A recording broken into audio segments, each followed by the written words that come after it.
Hello, I'm Dr. Brennan McKenzie, and I'm the Skep Vet, and today I want to talk to you about this paper. This is a study that was recently published and has gotten a lot of coverage in the mainstream media and on social media, and it concerns a very important topic, which is anxiety or concern about vaccination among dog owners. Now, veterinarians have known for a long time that pet owners have absorbed some of the concerns about vaccines that really started to get stronger in the 90s and through the early 2000s, largely as a result of the fraudulent and since disproven study linking childhood vaccines and autism. However, there still is a lot of anxiety and concern about vaccination, and in many ways that's gotten worse as a result of the politicization of vaccines and science during the COVID pandemic. The authors surveyed a population of about 2,200 adults, pretty representative of American adults in general. And they found that in this group, 37% were concerned that vaccinations for dogs that are routinely recommended were unsafe. About 22% felt that these vaccines were ineffective at preventing the diseases that they were intended to protect against. And about 30% felt that the vaccinations were often unnecessary. Over half, 53% of the people in this survey, held at least one of these beliefs.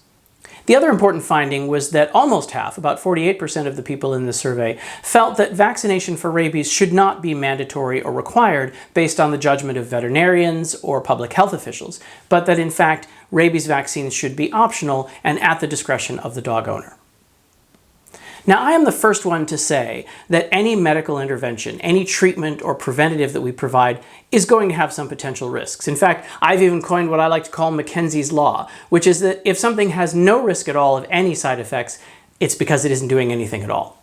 Physiology and living organisms are complicated, and it is impossible to tinker with our biology and not have some unintended consequences. So any choice we make in the healthcare for our pets is always going to be a balance of risks and benefits.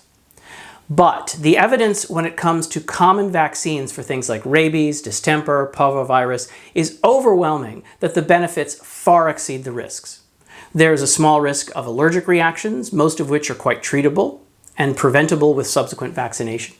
There is some concern about the potential for vaccines to be a trigger for autoimmune disease, but the evidence for this is actually quite weak. And we can't forget that the diseases we are preventing with vaccines have a much higher risk of triggering many of the same autoimmune diseases.